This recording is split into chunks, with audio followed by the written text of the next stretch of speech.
Merci d'être sur la télévision. La barre poursuit le journal de ce jour, mardi 8 juillet 2025.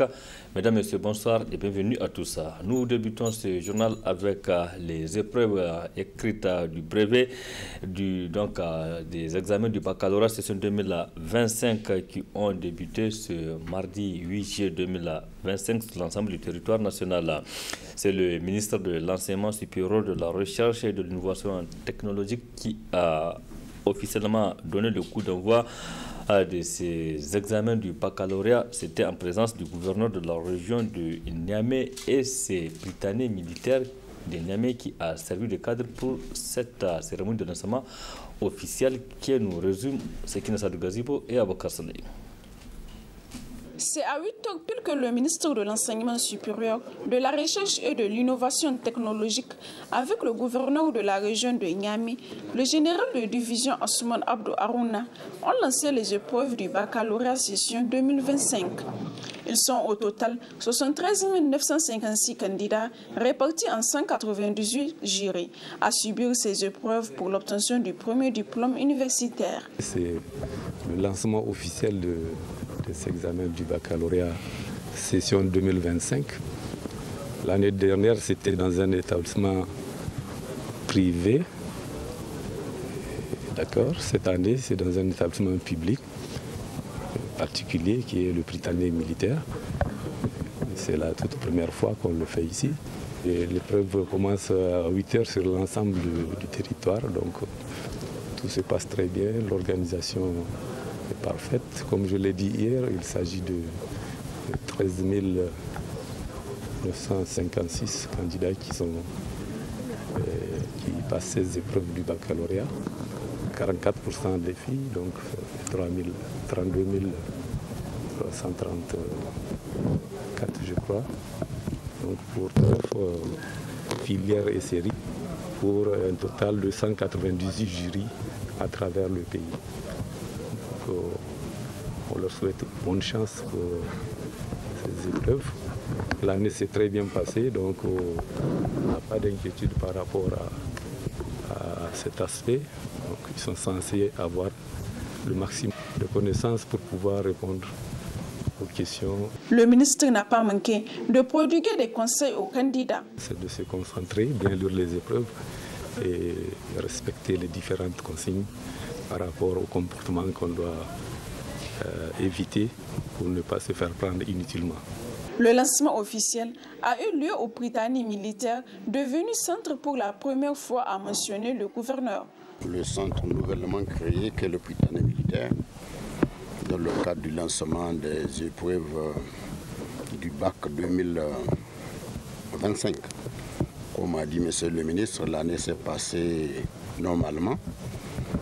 Donc nous avons de bons espoirs que les résultats seront à la hauteur de nos attentes. Pour enchérir, le ministre a donné les conseils qui vont bien aux candidats ainsi que les consignes pour éviter les recherches de facilité, c'est-à-dire la tricherie. Donc nous avons donné les bons conseils, nous leur avons surtout souhaité bonne chance. Nous souhaitons bien, monsieur le ministre, que cette année, le taux d'admission soit supérieur à celui de l'année passée. À noter que les épreuves écrites du baccalauréat session 2025 sont prévues pour se tenir du 8 au 11 juillet 2025 sur l'ensemble du territoire national. Merci Sekina Sadou Gazibo. Bonne chance aux candidats aux examens du baccalauréat session 2025 qui ont débuté ce mardi sur l'ensemble du territoire national. Pendant ce temps, les candidats admis au second groupe du brevet d'études de fin du premier cycle à BPC, session 2025, eux aussi étaient donc dans la salle aujourd'hui pour passer les épreuves du second groupe. Tout se déroule bien selon les responsables des centres, mais aussi selon les candidats que vous allez voir dans ce reportage signé Adamou Soumana et Saroudoumi. Près de 72 heures après la proclamation des résultats du brevet d'études du premier cycle BEPC, les candidats autorisés à subir les épreuves orales se retrouvent ainsi dans les salles d'examen pour la reprise des matières ne les ayant pas permis d'obtenir ce premier diplôme du cycle secondaire. Une session qui se déroule dans de bonnes conditions au niveau du jury numéro 12 de Niamey, dont le président n'a pas manqué de saluer tous les acteurs qui ont concouru à la bonne marche de ce second groupe du BEPC. Nous sommes à la deuxième journée du second groupe. Le premier jour, donc, il n'y a eu aucun absent. Tout le monde était là. Nous avons jusqu'à 123 candidats au second groupe. Donc, nous sommes aujourd'hui le deuxième jour. Nous sommes à l'épreuve de PC qui vient de finir. Et dans quelques minutes, nous allons pour l'épreuve d'anglais, Inch'Allah. Et nous prions Dieu que ce début qui a été bon, que la fin soit très, très bonne. Et que Dieu nous aide à mener à bien ce travail qui a bien démarré et qui est en train de finir avec aussi dans de bonnes conditions. Les surveillants sont présents, les correcteurs ont répondu. Et vraiment, tout le monde a joué son rôle pleinement. Et je profite de l'occasion pour remercier l'équipe pour ce travail vraiment qui a été abattu avec succès. Et nous prions Dieu que les candidats puissent faire un bon travail et que le résultat soit positif et qu'ils puissent aller dans les écoles supérieures dans de bonnes conditions et être utiles à eux, à leurs parents et au pays. Quelques candidats ayant déjà subi les dernières épreuves nous livrent leurs impressions. Les épreuves ont été vraiment abordables. On a fait de notre mieux. J'espère qu'Inch'Allah, ça va aller dans l'ensemble du jeu. Dans la vie, là, quand tu voulais avoir quelque chose plus tôt, tu te donnes à la chose. Et enfin, tu auras le bon résultat. Les épreuves étaient un peu abordables et j'espère qu'Inch'Allah ça va aller. Les professeurs sont excellents. Je trouve ça très abordable, c'est facile. On ne demande pas beaucoup de choses. Je pense qu'ils ont bien amélioré les épreuves, que c'était plutôt facile pour les personnes qui n'avaient pas fini le programme et que normalement tout le monde devrait avoir car c'est des questions très faciles qu'on nous a amenées. Le fort taux d'admission déjà enregistré pour cette session 2025 prouve à suffisance que l'accalmie d'une année scolaire ajoute à une prise de conscience des organisateurs qu'un examen de fin d'année ne veut nullement dire sanction des candidats, mais une évaluation sur ceux qu'ils ont déjà appris en classe. Le résultat ne peut qu'être satisfaisant. Alors, bonne chance aux candidats du second groupe du BEPC. Merci Adam Soumana. Bonne chance donc à tous les candidats en fin de cycle au Niger.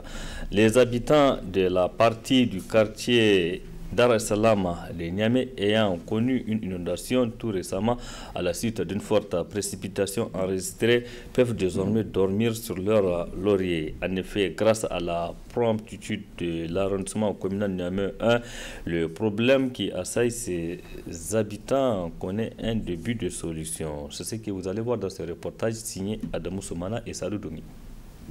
Suite aux précipitations enregistrées dans la nuit du 30 juin au 1er juillet dernier, plusieurs familles au niveau de certains quartiers de la capitale, à l'image de Dar es Salaam, n'ont pas pu fermer l'œil pour cause d'inondations. Une situation que les habitants de cette partie de la capitale imputaient à des travaux réalisés par un de leurs voisins qui, avec la municipalité, ont décidé aussitôt de réparer le tort ainsi causé en procédant à la destruction de la digue. Une promptitude que salue les sinistrés par la voix d'un de leurs. Au nom de tous les riverains sinistrés, notre remerciement à toutes celles et tous ceux qui nous ont soutenus moralement, qui ont compati à notre sinistre. Et je tiens également à remercier la presse qui n'a pas lésiné un seul instant à venir écouter et de diffuser notre cri de cœur. Vraiment, au nom de tous les sinistrés, je présente mes sincères remerciements. Mes sincères remerciements particuliers vont à l'endroit de l'administratrice déléguée de la commune 1, des autorités communales et toute l'équipe qui s'est mobilisée de la mairie pour nous venir en aide. Et comme vous pouvez le constater, cette digue a été démolie en un temps record. Donc je félicite l'efficacité, la rapidité communale de ce qu'ils ont pu faire pendant 2 jours. Donc franchement, ensemble, avec une solidarité solide, nous serons forts. Occasion également pour formuler d'autres demandes vis-à-vis de la municipalité. C'est vrai, ils sont arrivés avec une pelleteuse. La pelleteuse dégage avec les dents, mais la pelleteuse ne ratisse pas la voie. Donc nous attendons éventuellement un autre engin de ratissage qui va permettre d'aplatir le passage de l'eau. Parce que là, vous allez voir vous-même, vous allez constater que c'est vrai, un travail a été fait, un travail minutieux et efficace a été fait. Bon, ce qu'on attend maintenant, c'est de ratisser les dunes de sable, les dunes de béton qui sont là, qui eux aussi risqueront, comment dirais-je, d'arrêter l'évacuation de l'eau.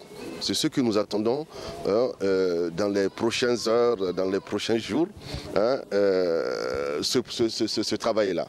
Une municipalité qui reste à l'écoute de ses administrés afin de trouver des solutions à leurs problèmes quotidiens, tel notre si besoin est du souci constant de celle-ci à œuvrer pour le plein épanouissement de la population. Le rapport de bon voisinage est aussi un facteur à ne jamais négliger dans la vie. Merci Adam Ousmana. Un mot de santé dans cette édition pour nous intéresser aux maladies de cœur, notamment les causes de ces maladies. Professeur Ali Ibrahima Touré, cardiologue à la retraite aujourd'hui, nous éclaire sur les causes des maladies liées au cœur. On l'écoute. Ces causes de maladies et d'infections au niveau du cœur, on les appelle des endocardites, ou alors il y a des formes particulières qui sont des conséquences des infections qu'on appelle les cardiopathies rhumatismales. Parce qu'il y a généralement, quand on parle en ville de rhumatisme, on connaît le rhumatisme au niveau des genoux, des articulations. Mais il y a le rhumatisme articulaire aigu qui est lié à une infection d'un germe qu'on appelle le streptocoque. Et ce germe-là peut toucher le cœur. Et à la longue, les valves cardiaques, il y a 4 valves cardiaques. Entre l'oreillette gauche et le ventricule gauche, on a les valves mitrales. Entre l'oreillette droite et le ventricule droit, on a les valves tricuspides. Et entre le ventricule gauche et l'aorte, on a des valves qu'on appelle les valves sigmoïdes aortiques. Et entre le ventricule droit et l'artère pulmonaire, d'autres valves sigmoïdes qu'on appelle les valves sigmoïdes pulmonaires. Donc, l'enfant peut naître avec des malformations cardiaques. C'est ce qu'on appelle les cardiopathies congénitales. Et ces cardiopathies congénitales, il y a grosso modo 3 types de groupes. Premièrement, il peut y avoir des obstacles, c'est-à-dire au niveau des orifices, au niveau surtout de l'orifice aortique comme de l'orifice pulmonaire. Il peut y avoir un rétrécissement ou un diaphragme qui se forme et qui empêche la quantité de sang dont l'enfant a besoin pour se développer et de passer. Et donc c'est ce qu'on appelle les obstacles à l'éjection ou à la circulation du sang. Ça s'appelle soit le rétrécissement pulmonaire ou le rétrécissement aortique ou une autre forme particulière de rétrécissement aortique qu'on appelle la coarctation de l'aorte. Mais il y a encore d'autres types de cardiopathie congénitale qu'on appelle les cardiopathies avec communication. Parce que la circulation artérielle, qui est la circulation riche en oxygène, est séparée de la circulation veineuse, qui est plus pauvre en oxygène. Donc, il peut y avoir une communication entre ces deux circulations. Le bon Dieu a séparé ces deux circulations. Il faut que le sang qui est dans les veines passe d'abord au niveau des poumons pour être réoxygéné avant de revenir dans la circulation. Mais malheureusement, quelquefois, il y a des cavités cardiaques qui ne se ferment pas bien. Par exemple, il y a une cloison qui sépare les deux oreillettes et cette cloison peut ne pas se refermer de manière hermétique. Donc, le sang va passer entre les deux oreillettes directement. Au lieu d'aller faire tout le tour au niveau du poumon, s'oxygéner et revenir, il peut passer directement d'une oreillette à une autre ou d'un ventricule à un autre. Ou alors, il peut passer d'un vaisseau, c'est-à-dire de l'artère pulmonaire, vers l'aorte. C'est ce qu'on appelle les cardiopathies avec shunt. Et généralement, dans ces cas, le sang va dans la zone, dans le secteur où la pression est la plus élevée, c'est-à-dire dans des artères vers la zone où les pressions sont plus basses. C'est-à-dire, donc, quand c'est au niveau des oreillettes, c'est de l'oreillette gauche vers l'oreillette droite, au niveau du ventricule, des ventricules droits vers le ventricule gauche. Et également au niveau des vaisseaux, de l'aorte vers l'artère pulmonaire. Mais pour des circonstances plus particulières, dans ces cas-là, le sang qui passe ne contamine pas le sang, puisque c'est du sang artériel qui est riche en oxygène, qui part vers le sang veineux qui est pauvre en oxygène. Donc, quand il arrive, c'est la concentration en oxygène du côté veineux qui va légèrement augmenter. On les appelle des cardiopathies avec shunt. Mais il y a un troisième groupe de cardiopathies congénitales qui peuvent survenir. Ça, c'est des cardiopathies plus complexes. On appelle des cardiopathies que dans les deux premiers groupes, que ce soit avec un obstacle ou avec un shunt droite, un shunt gauche-droite, c'est-à-dire le sang passe de la gauche vers la droite, l'enfant est apparemment bien coloré. Mais il y a des cas où l'enfant peut être cyanosé quand les cardiopathies sont plus complexes, c'est-à-dire que le sang veineux qui est pauvre en oxygène va passer dans le sang artériel et le diluer. Et donc il devient moins riche en oxygène et plus riche en gaz carbonique. Et plus exactement, le gaz carbonique se mélange avec l'hémoglobine. Et c'est cela qui donne l'aspect noirâtre pour l'enfant au niveau des gencives, au niveau de la périphérie des nez, au niveau des ongles, au niveau des extrémités des jambes. Et l'enfant respire difficilement, il est cyanosé. Et c'est pour ça qu'on appelle ce type de cardiopathie des cardiopathies congénitales cyanogènes. Là, c'est des malformations plus complexes qui peuvent survenir. C'était là les explications du cardiologue professeur Ali Ibrahima Touré sur le cause des maladies liées au cœur. Rendons-nous à présent dans la commune rurale de Harikanassou, c'est dans la région de Dosso. Là-bas, c'est pour découvrir comment se fait l'extraction des natrons, une activité exercée par beaucoup de personnes pour gagner leur pain.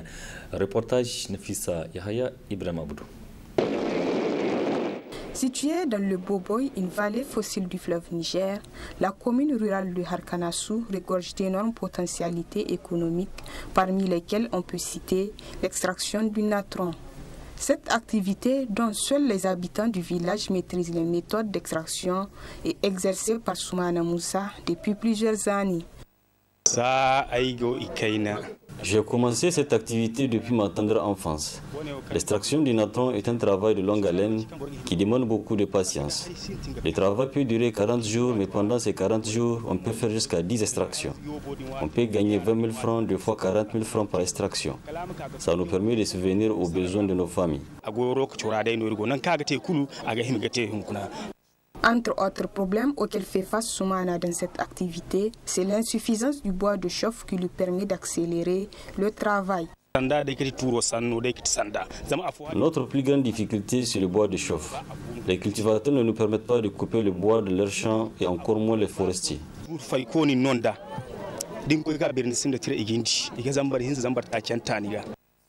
A noter que l'extraction du natron se fait dans la commune rurale de Harkanassou et dans d'autres localités du Niger en période de contre-saison, c'est-à-dire juste après les récoltes. Merci Nefissa Yahya et du courage à ces personnes qui extraient le natron et qui procèdent à sa vente. Point final de cette édition. Merci à vous de l'avoir suivi. Restez en compagnie du programme de la télévision Labari. Excellente nuit à toutes et à tous. Bonsoir.